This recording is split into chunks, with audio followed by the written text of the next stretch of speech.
Hi, this is Steve Walton from Tropic Heating and PatioHeat.com, taking a look at how to heat up a enclosed space such as a warehouse structure. So what we have here roughly is a um, enclosed area that's going to be 32 feet by 43 and a half feet roughly. We have just one opening to the outside that has a rolled up type door. Also, the client would like to have the heaters within this space of where he actively has some lighting fixtures.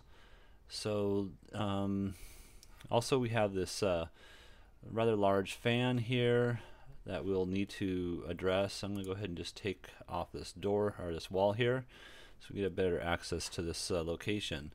So first thing I want to look at is we had previously talked with the client a plan that would enclose electric heaters within this support system for the lighting of the environment there. And with doing that, we find a little issue in regards to this fan. So this fan is rather large, and what I'm going to end up doing if we place heaters here is the fan blades at the edge will be engulfed into the actual ray, and that is going to present a small issue.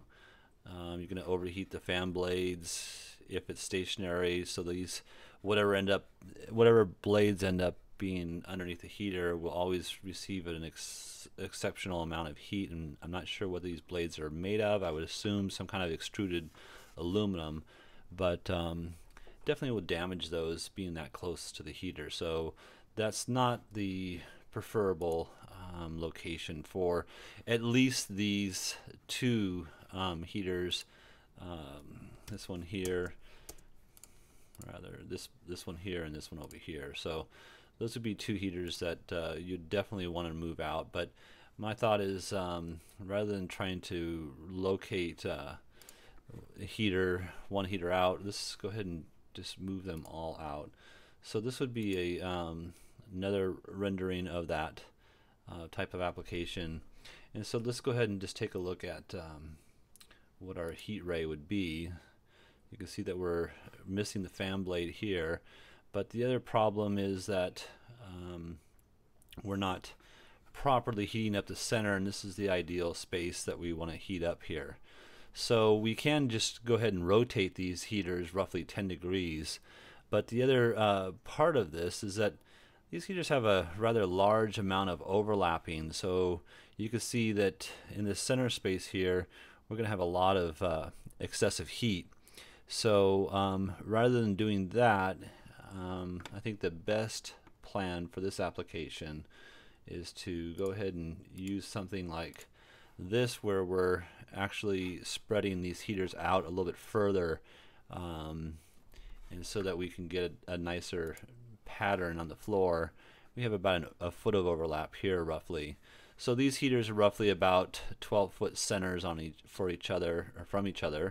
And as you can see here, I have a slight angle of the heater, which is about a 10-degree tilt inward. So we have the majority of the space on the internal side of this space heated nice and evenly. So that's kind of what I'm looking at right now. I have a 6-inch clearance here, although this is steel, but we have some wires that are going through this, so I'd like to keep the heater at the same elevation.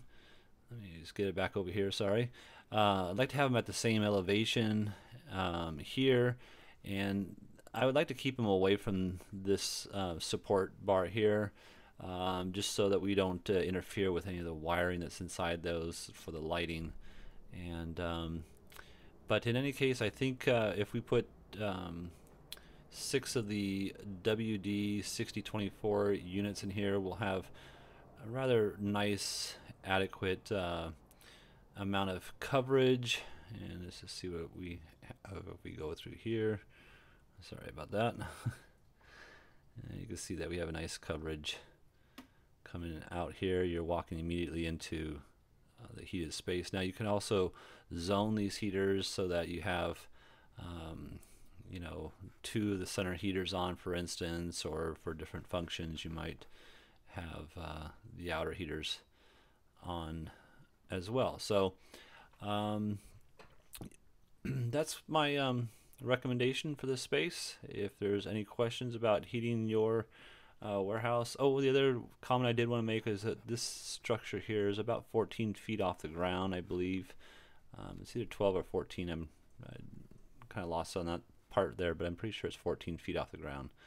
So yeah, if you have any other further questions, feel free to give us a call. We can actually move this angle or change this angle, maybe even just, you know, 5 more degrees would give you a little bit more overlapping in the center, and so you have a little bit more of a hotter space in here. Now if you did that, you would be obviously losing some of the heating on the outside perimeter, but I think in this application that would be acceptable. So thank you very much. This is Steve Walton from patioheat.com and Tropic Heating. Please give us a call if you have any questions, and we'd love to help you with your application as well. Have a great day.